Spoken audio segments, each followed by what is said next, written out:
So I am here at Rutgers University at the Blaustein School, which is this university's multidisciplinary program that includes disciplines in, are there any Blaustein students here? No. Urban planning, public policy, public health, health administration, and a brand new public informatics program. I previously had 2 tours of duty in state government here in New Jersey, and I've had the opportunity to follow Tony Broccoli on a couple different panels, and it never ceases to be completely intimidating. So what I was asked to talk to you about a little bit today, the title of the talk is about climate impacts in the region, but I'm really not going to talk about that. What I want to talk about are challenges and opportunities to leadership, knowing that you're either in leadership positions or you're going to be in leadership positions. So for me, Tony's talk, I'm not a scientist, but I have a lot of friends who are. And what I always take from Tony's talk when I try to communicate with people are 3 messages, particularly in terms of climate impacts here in New Jersey. So, but I think you can think about that as kind of the larger mid-Atlantic. And so I try to typically organize my thoughts when I'm communicating to a general audience in 3s, right? Because the research shows that people remember 3s. So the first thing I say is I say that what the scientists tell us to anticipate, or that we're also currently experiencing, is that we're going to see more higher heat days. We're going to see a base increase in temperature, but we're also going to see more higher heat days with less cooling intervals in between. That concept of cooling intervals is important for a lot of reasons. One example is that for some crops grown here in New Jersey, such as cranberries, it's important for them to have that cooling cycle during the evenings. And without that, that becomes a big problem in terms of impacts. So increase in base level of temperature and more high heat days. The second is not necessarily that we're going to see more precipitation events, but that the precipitation events that we're going to see are going to be heavier, more torrential, and that in between those heavy precipitation events we'll have longer spells of dryness. And that the third is that rising sea levels are going to increase what some people refer to as sunny day flooding, so tidal flooding, nuisance flooding, so that just that kind of regular flooding, if you're living down the Jersey Shore area, it makes it difficult for you to get your kids to school on time, to get to work on time, because you know half of the month you go out there and the roads are flooded. But then also that sea level rise will increase flooding as a result of a base increase in sea level when we have extreme weather events. So that's always my take-home message, and often when I talk to public audiences, I say if they can leave with this, then that's enough. Jim wanted me to talk about impacts to the region, which I have chosen not to, but to be nice to Jim, I threw in a couple slides. So we have a standard stump speech that we give, and what we do is we talk about what we can see in terms of the impacts of a changing climate condition here in New Jersey and in the region. In many different sectors, right? So we talk about impacts to the energy sector in terms of some of the events that we saw certainly during Hurricane Sandy in terms of down power lines and flooding. And certainly we saw many experiences in terms of this past summer with high heat days where people were running their air conditioners more, which then just becomes an even more drain on the energy system. We talk about impacts to transportation, and the transportations at the Blaustein School talk a lot about how we can see, because of that kind of hot, cold extremes, that we can see a lot of impacts in terms of the buckling of roadways, and we can see sagging from high heat days in terms of the cantilever lines on rail lines. Certainly impacts in terms of buildings and both homes as well as commercial buildings, so that as a result we end up seeing impacts to local economies if we can't maintain our businesses. We talk a lot about impacts in terms of water, both in terms of quality, in terms of anticipated increase in pollutants into water as a result of increased runoff, also in terms of runoff causing hazardous materials into streams, but also in terms of that kind of heavy rains, longer dry spells, leading to changes in water availability and water quantity. And that picture up on the top right is actually a picture of the Round Valley Reservoir during the last drought. We talk extensively about impacts to health, and I know later today there'll be some conversations about social vulnerability and social justice in relationship to climate change. And much of the conversation with regard to that is about health implications. I can point you to a report that we did that followed guidance from the Centers for Disease Control that outlines what we can expect to be the major impacts to health here in New Jersey. It's specific to New Jersey from climate change. We spend a lot of time talking about the fact that the populations that are most vulnerable to changing climate conditions are the populations that contribute to it least. And in that regard, there is a very big justice component to talking about climate change. Certainly we see that, and what the research nationally shows is impacts to populations such as outdoor workers, to people who already have compromised health, to folks who are living in urban communities who have to deal with those high heat days and urban heat island effect, to the poor, because if you're poor, it's unlikely that you have an air conditioner. If you're poor, you might not have a car to evacuate. And if you're poor, you might work an hourly wage, so when your job is shut down during an extreme weather event, you don't have a paycheck. And certainly the elderly and children. And we can talk about this extensively.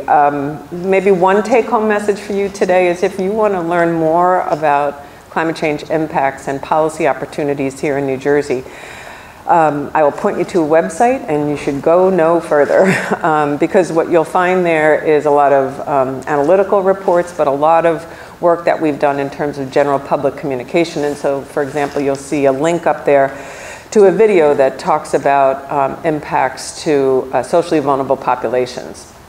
One of the things, and I just have a new slide deck that I gave about a week ago, one of the things that we are really honing in terms of our conversation on social vulnerability is that nationally the discussion has been on socially vulnerable populations, and there's actually a national index on socially vulnerable populations, and we've taken that index. It's on one of our mapping tools, and again I'll point you to that website where you can go on and look at sea level rise projections here in New Jersey, and you can also then correlate that to socially vulnerable populations. But as we look at socially vulnerable populations, and what the national research and the national index points us to is populations such as these, populations including limited English proficient, certainly populations that are below the poverty line. And what we've recently done is we've mapped and those populations along the 239 municipalities in the New Jersey coastal zone. And then it's very interesting to look at that, because when you look at that, what you see is that coastal impacts of climate change here in New Jersey is not at all about affluent white New Jerseyans with second homes down the Jersey Shore. Coastal impacts of climate change here in New Jersey about people who are poor, people who are of color, people who are old, living on the margins in places like Newark and Jersey City, and my hometown of West New York, New Jersey, and New Brunswick, which is tidally influenced. The other thing we're injecting into the conversation, and you'll hear Nikki Sheets talk about it this afternoon, is this has not been part of the national conversation yet, but we're trying to make it part of the national conversation, is that the more that we look at communities that have socially vulnerable populations, we can recognize that those communities also have underlying environmental stressors, right? These typically are communities that have known contaminated sites. These are typically communities that have sources of pollution in the community. These are typically communities that are close, for example, to major highways. And so the concepts associated with being someone who's limited English proficient, someone who's of color, someone who's poor, who's living a quarter of a mile from a major highway, or who has a house that has a roof that's crumbling, or who lives a quarter of a mile from a known contaminated site, is facing an extraordinary amount of stressors already that then become exacerbated by changing climate conditions. So what we're injecting into the conversation is not just that looking at climate justice is about the people, but it's also about the places and the communities in which we live. And we expect to be doing a little bit more work in this area, so I'm happy to keep you in the loop. You can sign up to be on our email list. So let's talk a little about challenges and opportunities. One of the things that you'll see in the literature is that when you talk about climate change, it becomes effective in motivating change in your audience to talk about, to have optimistic messages. So I'll end on an optimistic message. But first I want to talk a little bit about some challenges. And number of my colleagues in the room, I'm preaching to the choir because they've experienced this. So what we see as policy wonks here in New Jersey is that the pendulum of where policy goes often swings between federal government and state government. Those of us who have worked in state government like to talk about states as being the laboratory of innovation in terms of environmental policy. And New Jersey has certainly been a leader in that over the last 50 years. And so what we saw for quite some time was prior to the Obama administration, we saw a big focus on innovation at the state level. And so then you started to see states like those states in the Mid-Atlantic and the Northeast come together to create the Regional Greenhouse Gas Initiative, RGGI, right, which is the carbon cap and trade program. And part of the idea, part of the argument, it's actually a program that Bill O'Sullivan back then is a big fan of. But part of the idea, right, was that having states be the innovators is that then it forms the development of innovative and nationally consistent federal legislation, right? But then sometimes the pendulum swings back. So during the Obama administration, we saw a lot more attention on federal action. We saw a lot of attention, particularly from the advocacy community and the funding community, on let's invest in federal action. So we saw a lot of federal action in terms of clean car standards. We saw federal action in terms of the Clean Power Plan, and with less attention on the states. Now the pendulum has swung back for obvious reasons. And so what we're seeing is a lot of pressure on states to innovate both in terms of reducing greenhouse gas emissions as well as in terms of adapting, putting in policies to adapt to a changing climate. That kind of pendulum back and forth is really difficult in terms of leadership and policy making. So that's, I think, definitely one challenge that we're facing. Another challenge that we're facing is the very difficult nature of working with decision makers. And when I talk about decision makers, I talk about pretty much everybody, right? So for me, decision makers are elected and appointed officials, our legislators, the governor, executive branch folks. But it's also folks who do funding, because their impacts make big decisions, and certainly insurers, certainly local mayors, certainly the media. All these folks influence decisions. So this is a report, I love this report. Well, it was put out by the National Academy of Sciences about 2 years ago, and what it did was it surveyed the literature to see what do we know already about communicating science, so not just climate change, but science in general. What do we know? Because the idea was if we know what we know, then we can start to identify where we need to do research for the things that we don't know. And some of the things that jumped out to me is that most Americans are not scientifically literate. I think the statistic is something like 1 in 20 or 1 in 20 or 25% of Americans understand the basic concepts of the scientific method, right? And you can see, like, if you don't have that basic concept, it's hard to engage people and bring them along as a constituent on a public policy agenda. And that most Americans, when they're trying to make a decision, or when they're introducing themselves to science, it's when they're in a pressure cooker situation. Should I give my kids GMO food? Should I vaccinate my kids? Should I sell my house and move out of the floodplain? All these difficult decisions, and then all of a sudden they're trying to understand science, and that just doesn't work, quite frankly. We're seeing a lot of disconnects between the science community and the decision-making community, and scientists feel, that science is the major part of the decision-making process, but that what any decision maker will tell you is that there's a lot of things that you have to think about when you're making decisions, and values is one of it, and cost-benefit is another, and the fact that there's a finite amount of resources is certainly another, and there's other competing priorities. You can only make so many decisions in the course of one administration, in the course of even just a year, right? So there's other priorities. There's affordable housing. That's an important thing that we need to think about. There's certainly issues associated with our crumbling infrastructure. So there's all these other decisions, and science is part of this, but it's only part of it. It's not the primal decision maker. What we're certainly understanding is that as decision makers, we see an implicit bias, and more, what we're seeing in terms of the decision makers, mostly in terms of elected and appointed officials, is that there's this infiltrating bias in terms of thinking of climate change as not necessarily something that is a pressing decision point, so it tends to sort of fall by the wayside. And that's simply just a bias. As we all know, it's not informed by science. Okay. So those are challenges of just committing any science, right? And then there's additional challenges associated with communicating climate change. It doesn't feel like it's immediate. It's not going to really affect me today. We don't really see it.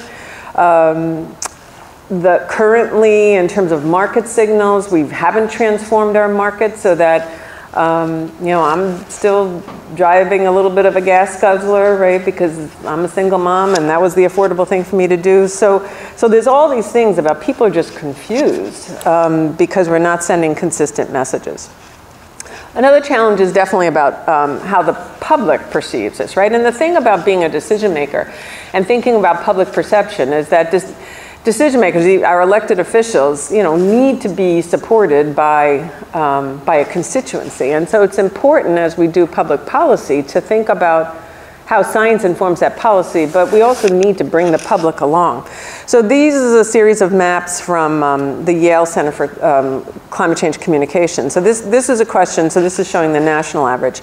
So the estimated number of adults who think that global warming is happening, so across the country, and this was done in 2006. So just under 70% of Americans think that global warming is happening, which, 70 might seem like a big number, it's bigger than 50, but that's still a pretty low number in terms of actually moving along transformative public policy. And we could look at this and we can say, well, okay, that number is probably ginormous here in New Jersey, right? Because we're this kind of blue state, like highly educated Democrats. And in fact, the number in New Jersey was just 75%. So higher, yes, but 75%. So let's look at the number of adults who think that global warming is caused by human activity. So considerably lower, 52% nationally. And again, one would think here in New Jersey we see a huge number here, and the number in fact is 57%. So again, we're starting to see a disconnect. The number of adults who think that climate change will affect them personally, 38% nationally. Here in New Jersey, only 43%, right? And this is in 2006. This is just a couple of years after Hurricane Sandy. And then finally, the number of adults who at least talk about climate change, at least occasionally, nationally, 33%. And I think I might be the number that spikes this in New Jersey because my kids are just so sick and tired of hearing about climate change. But here in New Jersey, 34%, right? So we can see that we've got a disconnect, and that disconnect continues as we look at how most Americans view, this one happens to be climate change and genetically modified foods, so you can ignore the genetically modified foods one. But we can see how the disconnect continues here as we look at how this is a question, a national survey that was done in terms of how do Americans think climate scientists, how much do they understand climate change? Right, and what we can say is, that there's a concept that it's most Americans, 40% of Americans think that climate scientists understand the phenomena of climate change fairly well, 40%. Which, I mean, clearly from our conversation just now with Tony Broccoli, that number is really more in the 99%, I suspect. This is also interesting too, so again, just skip down to the second item, which is focused specifically on climate change, where we're looking at how do scientists view the issue, and the question here was about climate change being caused by human activity versus Americans. So this compares scientists who are members of the American Academy for the Arts and Sciences, AAAS, with US adults. And we can see that there's this agreement gap of almost 40%. It's a huge number in terms of how the science community versus the regular old Americans view these challenges. So the other thing that my kids are really sick and tired of hearing me talk about is Cuba. I had an opportunity to go visit Cuba about 2 weeks ago as part of a global learning project. And while it was very much focused on health, I had an opportunity to meet with an officer in the Ministry of the Environment. He himself is a mathematical modeler on climate change. He, within the Ministry of Health, sits in an office with climate scientists, urban planners, public health folks, and together they're working on looking at climate change impacts in Cuba with a strong focus on sea level rise and vector-borne disease, right? So their biggest concern right now is on Zika. And what was interesting to me is the concept that a challenge to leadership in this area is that by its nature, when we're talking about climate change, we're talking about impacts to many sectors, right? We're talking about impacts to public health. We're talking about impacts to energy. We're talking about impacts to transportation. We're talking about impacts to our way of life, community safety as well. So what a challenge, right? Especially when you're a leader and you're typically, you're a transportation leader, or you're an environment leader, or you're a public health leader. And now we're asking you to think about values and public perceptions and implicit bias and intersectorality. So while this is just a quote from the Secretary General who defines climate change as the defining challenge of our age, and it is the defining challenge of our age, but we're finding ourselves a little bit stuck because of all those challenges that I just mentioned. So here's a little bit of a video that I want to show you, so hopefully I can pull this off. It's quick. Here we go. So this is Debbie Dooley, who founded the Tea Party. Does everybody know what Tea Party is? Right, so it's a super conservative political movement here in the United States. Can we hear it? Okay.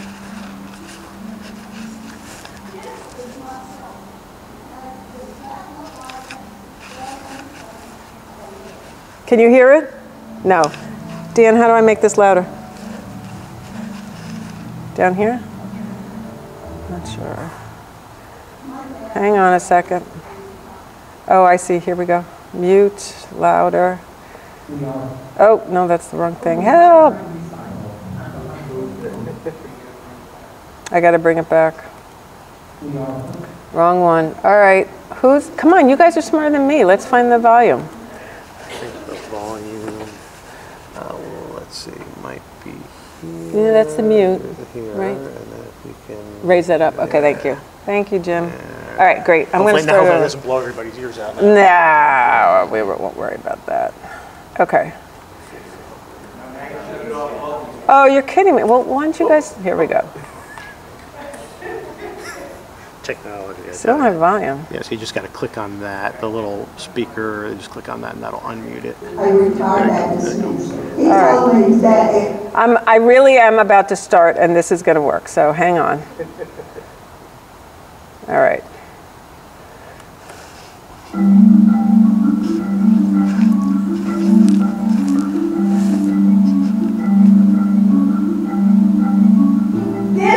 my cell phone, okay? Does that look like that's the cell phone case of a liberal?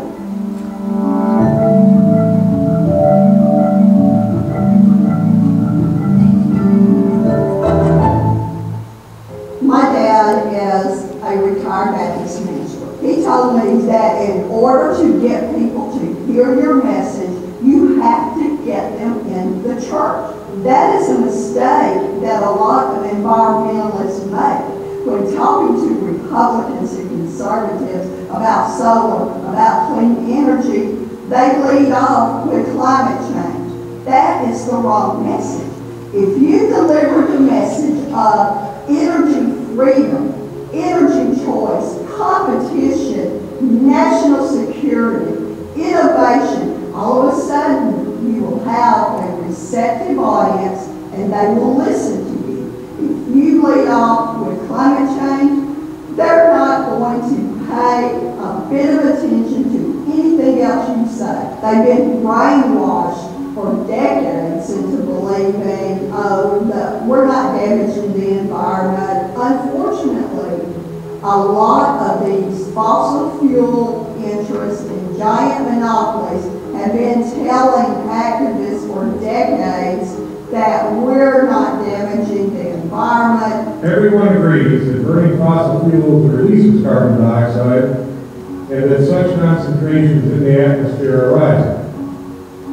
But it's a long and dangerous leap to conclude that we should therefore cut fossil fuel use. You have industries that have a lot of money in deep pockets, and they're willing to use that money to put out negative facts and bogus studies to convince us that renewables are bad. Get the facts about these out-of-state solar companies at azsolarfacts.com. And by God, they're not going to get away with it. You have to understand one thing.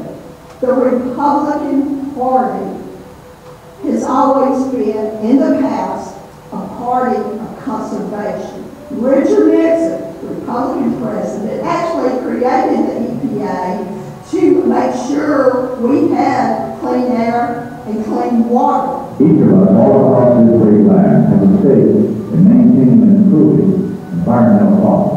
Ronald Reagan is not actually known as an environmental president, but he was a conservationist.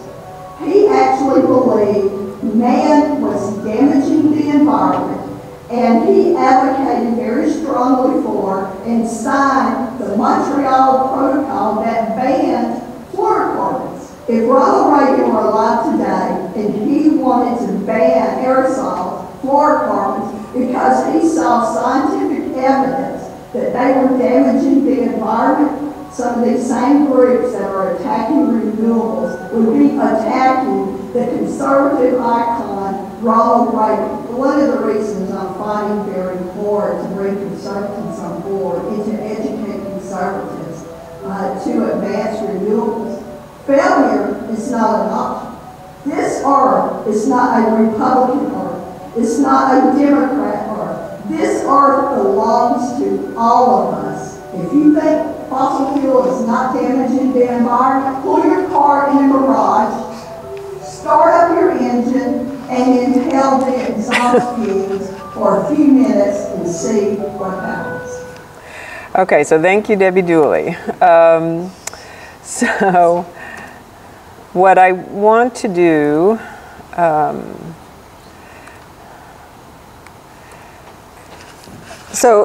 all right, regardless of what you think about Ronald Reagan, right? So the point is there in terms of framing. So what I'd like to do with the time that I have left is talk a little bit about how some of the work that we're doing here at Rutgers is taking some of those things that we've learned about challenges. One of the issues, and clearly in Debbie's message, is the concept of framing issues. And so, yeah, we talk about climate change. We talk about climate change all the time. But we talk about it in terms of health. We talk about it in terms of energy security. We talk about it very much in terms of opportunity. Opportunity to create communities that are healthier, that are greener, that are more prosperous, and that are more equitable. So we've learned to frame our stories in terms of these kinds of messages. So what I'm going to talk to, so we talk a lot about natural resource impacts. So we certainly talk about impacts to New Jersey's agricultural industry, which doesn't come instinctually to some people. They forget that we really are the Garden State. So a lot of the work that we've done here at Rutgers, which is a partnership with scientists like Tony and then practitioners like me, is to move forward with creating messages, doing the policy analysis, combining with the science to be able to move a meaningful policy agenda, both on emissions reductions and adaptation.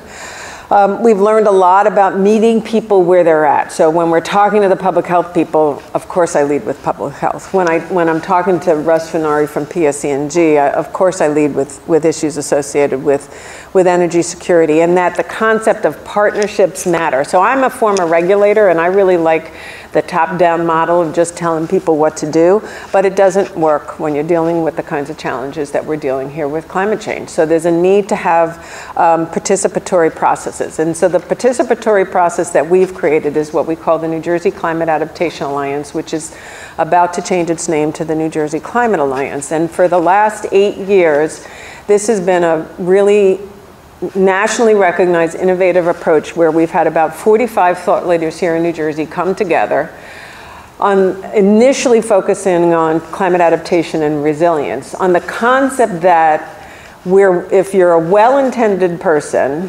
and we have shared goals, which is preparing New Jersey for climate change, and we close the door and we don't attribute things to you individually, that we can make a difference. And so this kind of model has really been sort of the go-to source here in New Jersey in terms of climate change. So what it means is that you've got public health people who are sitting next to utility people, who are sitting next to forest stewardship people, who are sitting next to transportation planners. So it's a very innovative model, but they've come together on the same goal of preparing the state for climate change. And I'm not about to say what I'm saying because I'm bragging. I'm saying what I'm about to say because I want to emphasize to you is the concept of this cross-sector model. So over the last year or so, this alliance has actually won several awards. Just a couple of weeks ago, we won the Ocean Champions Award from New Jersey's Open Coast Institute. We won in 2017 the award as the Public Health Advocates of the Year from the New Jersey Local Boards of Health Association. We've won the Applied Science Award from the New Jersey chapter of the American Planning Association, and we've won an award from the Association for Floodplain Managers here in New Jersey.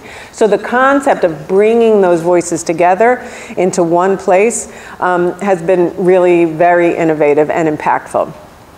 One of the approaches, so one of the lessons we've learned is you work with trusted sources. And so one of the approaches that we've taken is that when we engage, this is a boring slide of reports, when we've engaged stakeholders, so if we're going to talk to transportation people or if we're going to talk to water supply managers, it's not me knocking on the door talking to them. I bring in someone who is well known and well respected in the water resource world, and I have that person talk to their colleagues and becomes a two-way conversation.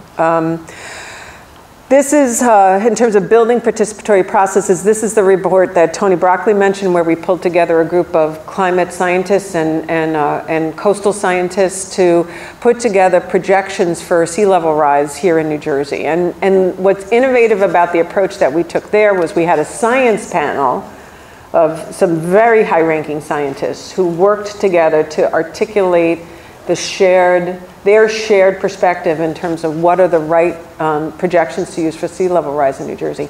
And then we had a practitioner panel. So we had emergency managers, we had transportation planners, we had mayors, we had insurers, and we ran the science by them. And because we were asking the practitioners, is this actionable? Is this something you can use in your decision making? And sometimes, more often than not, they said yes, but a couple times they said no. So for example, the scientists thought that we should articulate the sea level rise projections in New Jersey based on two numbers, one for the coastal plain and one for sort of the bedrock area of the state up in the northeast part of the state. But the numbers were like minuscule. The difference was hardly anything. And the practitioners was like, no way. okay, that is just confusing. One number, thank you very much. And we were able to loop back to the scientists and reform that kind of language in terms of the projections. So now these are now data and projections and that nest in a planning framework that different communities here in New Jersey are using. In terms of engaging lots of decision makers, we created a work group that was just focused on public health. So it was the major leading organizations here in New Jersey on public health, including the Visiting Nurse Association, the Mental Health Association of New Jersey. And we were able to issue this report that's all about climate change impacts in public health. And now we're looking to move forward to implement their recommendations. One of the big themes of the Alliance has been the concept of, like I said, that cross-sector planning. But there needs to be consistency. So whether you're planning for historic preservation, because we've talked with the historic preservationists, or whether you're planning for hazard mitigation, or whether you're planning for forest stewardship, or whether you're looking to see what your building code should be, there's a need to have consistency in planning for the future. And that future is science informed, and that's where things like our sea level rise projections come in. One of the other things that we've definitely focused on is looking at resilience and emissions reduction planning as an opportunity to advance an equity agenda. Again, the populations that are most affected by changing climate conditions are the populations that contribute to it least. And we've certainly seen a need to be able to think about how to deploy public policy here in New Jersey and in other places, other states are thinking about this too, in a way that delivers equity as an outcome that is desired, not as a leave behind. And so for example, when we look at where are socially vulnerable populations in New Jersey in relationship to flood-prone areas, we also say, what are the other environmental stressors there? What industries are there that use hazardous materials? And we can start to look at the need to address those underlying stressors as part of climate policy. Okay, I kind of captured that one. Oh, these are the indicators that I mentioned to you in terms of, I did remember to bring them, in terms of social vulnerability in the New Jersey coast. So what you can see here on the right hand is the percentage of the population in the 239 municipalities in New Jersey that meet these indicators, these categories of social vulnerability. And the numbers are high, right?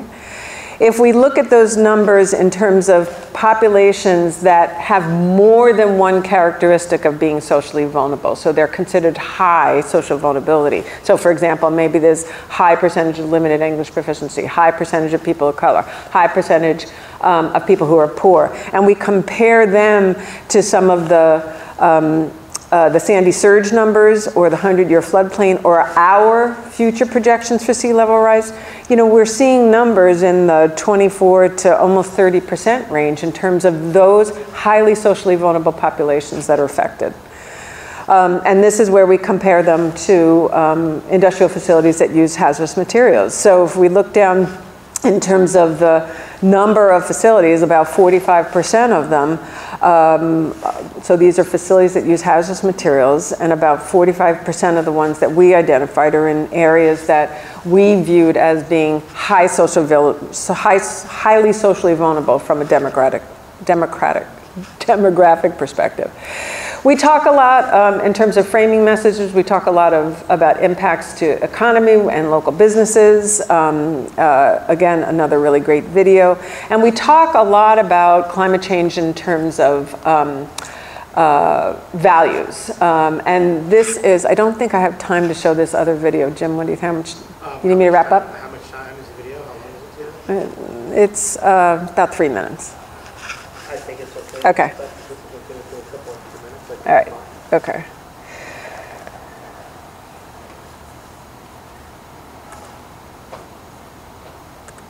Oh, where'd it go? So this is Dr. Katharine Hayhoe, who is a climate scientist and who is very much engaged in an effort at the American Academy for the Advancement of Science that's bringing together faith leaders, and scientists to look for opportunities to bridge divides.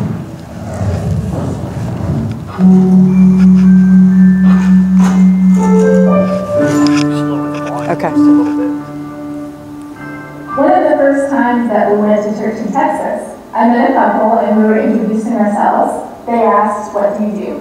I explained that I study global warming. And they said, "Oh, that's wonderful. We need somebody like you to tell our children the right things. You would not believe the lies that they're being taught at school. They told us that the ice in the Arctic is melting and is threatening the polar bears." And I said, "Well, I'm afraid that that's true." There's often a perceived conflict between science and faith. It's a little bit like coming out of the closet and admitting to people that you are a Christian and you are a scientist. My husband, he is the pastor of an evangelical church, and many people would approach him to ask him questions about climate change. If anything, there's even more questions in the Christian community because we are targeted by so much of the disinformation that's going on. So that's why my husband and I decided to write a book together, a scientist and a pastor, on what a faith-based response to this problem looks like.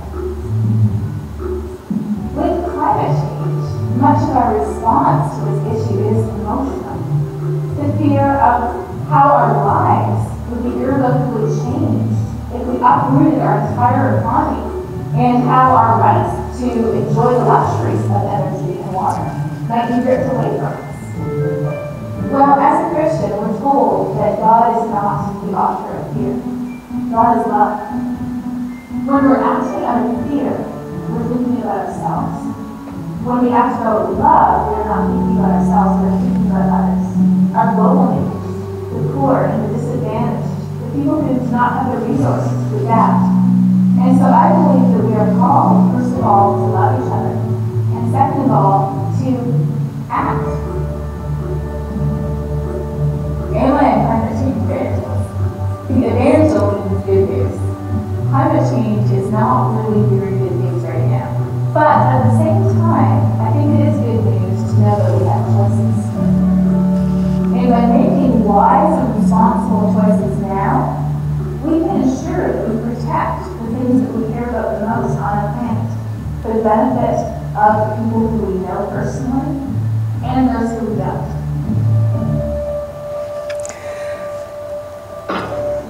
Thanks. So I guess just in closing,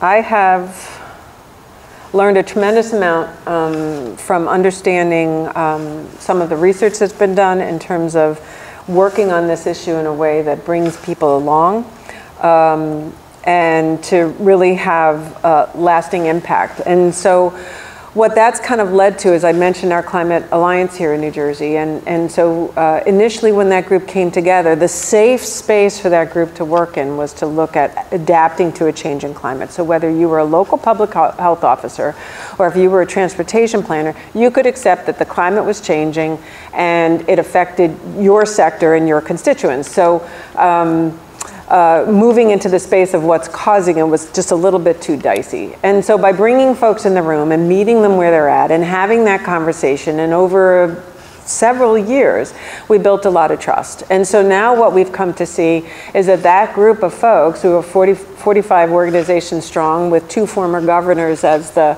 honorary chairs, what we've come to appreciate now is that the group is ready to tackle the issues of emissions reductions, and the group is ready to think beyond the short term. And so the group is transitioning to become the voice here in New Jersey to have a conversation on what would a carbon tax look like here in New Jersey, and how do we advance an equity agenda in New Jersey, and who are the populations that are unjustly affected by climate change, and how do we tackle the transportation emissions here in New Jersey in a way that results in healthier, more livable communities. So those kind of harder term issues. And so the group feels very strongly about its ability to become the group, not to look at what tomorrow's regulations look like here in New Jersey regarding the Regional Greenhouse Gas Initiative, but rather to set the course for what policy should look like in 4, 5, and 10 years from New Jersey. And so that concept of building trust, that concept of frank conversation, that concept of accepting people where they're at and accepting challenges is something that has allowed us, I think, to sustain some of those kind of challenges that I talked about. So and just in closing, so this is, I just love this slide. This is from the AAAS. So what they did was they wanted to frame, again, always thinking threes, they wanted to frame what do we know about climate change? So it'd be an easy thing for Americans, right? And so their summary is, scientists agree, it's happening, it's here, it's now. We're at a point of pushing our system over the edge where we cannot reverse it. And the sooner we act, the lower the risk and the more cost effective. And then they end by taking that optimistic message, right? So I'm ending on my optimistic note. By making choices now, we can reduce risks for future generations. We have done this before on other hard issues like the ozone hole, or like lead in gasoline, or like mercury, and that scientists and economists agree on this. There's ways to manage the risks while building our country, building our state into something that is even more economically prosperous than it is now. So those are the couple of websites that have lots and lots of data, lots of tools that you can use. So thanks very much, and I'm happy to take a couple questions. I think I'm probably a little bit late here on time, but yeah.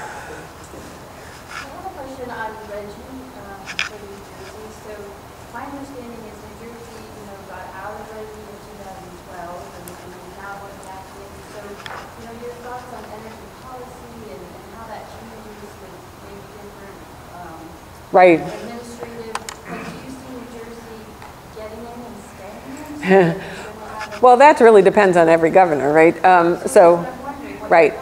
Well, I guess what my thought is that, right, so New Jersey participated in the regional cap and trade program, and then under the previous administration withdrew its participation, and Governor Murphy has committed to rejoining. That hasn't happened yet, but the governor is committed to rejoining. So that's part of the pendulum, right? And so I think what the work that we've been trying to do here through this kind of collective impact model of the Alliance is to look to see how do we transcend those pendulums, right? So how do we change the course of overall thinking in this state so that we can start to think about public policy in a way, and that New Jerseyans can start to think about public policy in a way where we need to move in this direction in terms of, for example, making sure that the market signals are correct, or making sure that we are attending to where the costs associated with climate change are most borne, right? So how do we frame public policy that way? And then in that case, once that kind of thinking is in the minds of constituents, then our argument would, and if you have that coming from multiple diverse voices, if the public health community is saying that, right, if the transportation community is saying that, then our thinking is that those kind of individual decision points, you know, rejoining Reggie, kind of fall into place. Clearly, some of the things that we've seen in terms of public polling here in New Jersey, and we've seen in public polling nationally, is that people don't want to pay for it, right? But they also, people don't want to continue to pay for other people to benefit. So for example, here in New Jersey, some of our polling indicated that people don't want to pay to keep allowing other people to build in harm's way, right? So to have rebuild when a home or business comes out, rebuild again, you know, that repetitive loss, constantly rebuilding and being bought out by the National Flood Insurance Program. So the way that we come to think about it is, how do we take that public sentiment, right, and frame that into specific public policy? And I think in the case of Reggie, we haven't done polling on that, but we certainly have an alliance with 45 organizations, and I think there's a general sense within those diverse voices that we need to clearly move forward in terms of ensuring that we're creating these models that can lead the way to federal legislation. I think where there's some divergence within the Alliance, and I'm sure Nikki Sheets will talk about it, is how do we deliver that climate policy in a way that advances equity agendas? And so for that reason, that is now an agenda item for the Alliance. Like what are the specific ways that we can structure public policy so not only does it not unfairly disadvantage certain populations and communities, but that it in fact delivers benefits for those communities. So that's kind of how we think about it. I hope that helps. I could talk to you about Reggie all day, but that gets a little boring. Good? I'm sure it'll come up again many times. Thank you so much. I really appreciate it. Thank you.